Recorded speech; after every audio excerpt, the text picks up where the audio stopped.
I debated on how I wanted to start this video because there are really two strong feelings I have when it comes to overcoming fear in business. So I'm gonna just start off with both. You have to be able to fail in business. You are going to fail in business. You've got to be okay with that. Everybody that you're looking up to, whether it's a popular YouTuber or a popular podcaster on Instagram, they have had failures. But what makes them different from people who have not seen success yet is they didn't stop because they had 1 failure, 2 failures, 10 failures. And the other problem I see around failure is choosing your success based on what other people say success is. Because if your success is based on what somebody else says is success, you're never going to reach success. I finally, deep down inside, accepted what success is for me and what I want to do to classify myself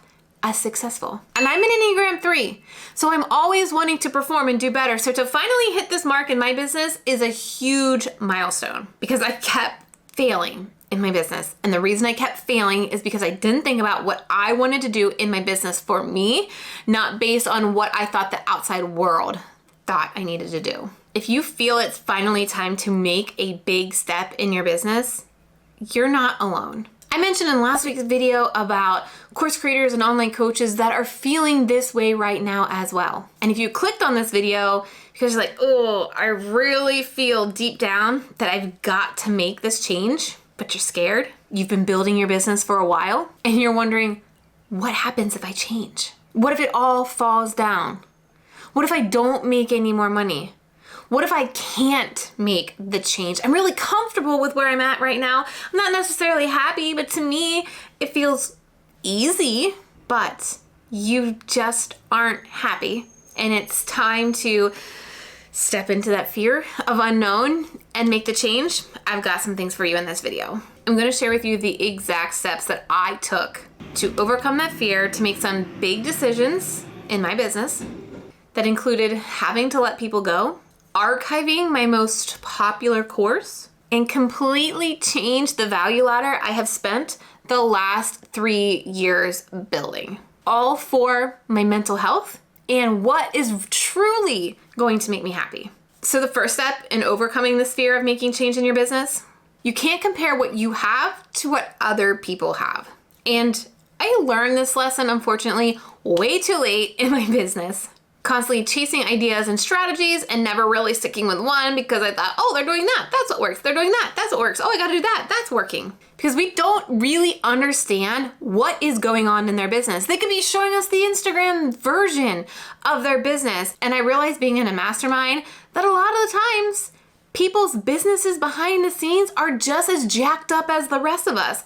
But this person that they put on YouTube or on Instagram is the Instagram version, and they're not really telling the entire truth. And they probably hate their business on the back end too. So what I have found to really get to a point where I feel good with making my decision is talking to other online business owners, being in a community. I think if we're not in a community actively listening to people and how they're feeling and what's going on, we're really going to miss out of what's working in the online industry. And I don't mean just Instagram. I mean like in masterminds, in communities, curated communities. It's really important to have actual relationships with people. My mastermind, while the biggest investment ever in my business, changed my business like I could never have predicted, not because of the coach, not because of the information inside of it, which were all fantastic, but the biggest thing that made the biggest difference is the connections and the relationships that I made in there to talk about these hard things and not feel alone on a daily basis. And you've got to make sure that in that community, those people are sharing the truth. They're not giving you the candy-coated Instagram version either. I know for my clients inside of my coaching program, I share everything about my business. I'm as truthful, transparent as possible. I don't want them to have this false expectation and then constantly feel disappointed or that they've done something wrong or that they failed. So when I have my calls with my clients, whether they are the group calls or one-on-one calls, I will show them my screen. I will show them my metrics. I will be completely transparent with what is actively going on in my business. And while not all the decisions I make are epic and amazing, and sometimes they totally crash and burn, I personally believe it's important to share that with my clients to understand this is what happens in real life. Not every decision is going to be a home run. I'm considering the idea of possibly creating a community all around transparency in business. I'm not sure yet, I'm on the fence, but I do want to kind of suss it out first before I jump into a decision, because like I mentioned in last week's video, you gotta think this through and not make instant changes immediately. So let me know in the comments if a community around transparency in business full of people who will actually share what's going on is something that you would be interested in. What would you really love to see in a community like that? And what do you actually hate in communities that you've been a part of? Again, just looking for thoughts, feedbacks, interest. So I think what the first thing that you need to do to really overcome this fear of making a big change in your business is having a support team, not only at home, which I have and is amazing, but with other business owners that you can speak to, get their honest thoughts and feedback because they're in the industry as well before you decide to take that step. The second thing that you need to do to really overcome that fear of making the change is understanding some key metrics. And listen, this is probably the biggest mistake I've made in my business for the longest amount of time, and it's been avoiding specific metrics because numbers, right? I have countless calls with my clients who get upset that they didn't hit the sales goals that they wanted in their launch. They didn't get the webinar signups that they wanted. They didn't get the show ups to their live webinar that they wanted. But when they bring their launch debrief to me and we go over it together and I look at the numbers as a whole, they are hitting industry benchmarks, if not higher. What it ultimately boils down to for them, if they want to hit those sales goals that they think they can hit, because of the Instagram people or the rainbows and butterflies people, is if they just do all of this, they're gonna have like this epic launch. But if you don't have the numbers to support that, you don't have the email list following, you don't get the enough people to the sales page, you're not going to hit those big numbers.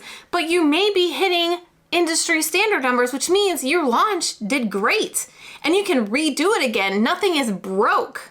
This was a really aha moment for so many people who joined my CEO Day back in December. And so I decided that for the first time ever, I'm going to host a mid-year CEO Day on June 12th. So if you're kind of in this position where maybe you're hating your business, maybe your business isn't doing what you wanted it to do, maybe you feel stagnant or plateaued, I'm going to be hosting this live CEO Day on June 12th. It is about a 3 to 4 hour session.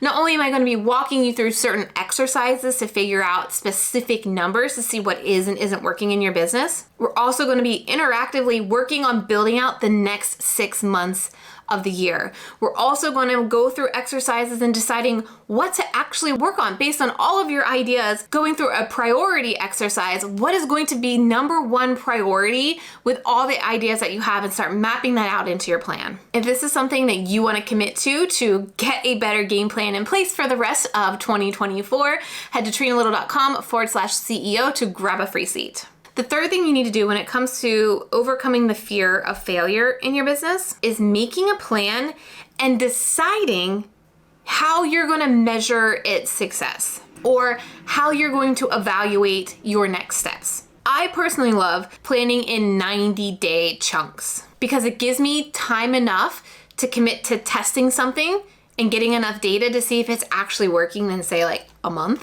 It also gives me the data to see what isn't working here. Is it just a small tweak that I don't need to scrap it completely, but just make this little tweak? Or is it really just not working and we should put it to the side? But it also gives me enough flexibility that if I decide I don't actually like it, I can create another plan in the next 90 days. I think at this point, it's really important for me to share with you, you've got to decide what enough is in your business. Because if you don't have an enough number, you're on a treadmill that's never going to stop. And by enough, I mean, what is the number that you need to make to be like, I'm good? Like if I could make that money, good.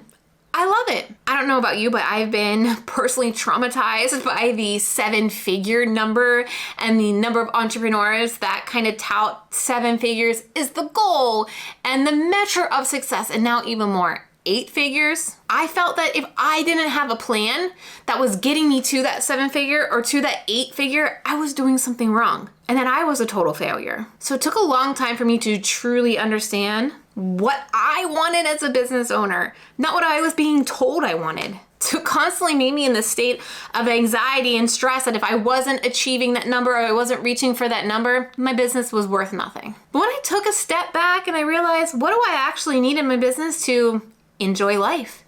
Take off Mondays, take off Fridays, work with people that I really love. It was nowhere near that 7-figure mark, which means I didn't have to work the amount of work or the amount of content or the amount of launches I was doing to get a business that I loved, making the amount of money that I truly needed. You are truly successful when you actually like your business and it's not giving you anxiety and stress every day. When you have people that you're working with, or that you have people that are working for you that you enjoy. I personally think success is when I'm not working every single day of the week. I mean, I created this business to set my own time.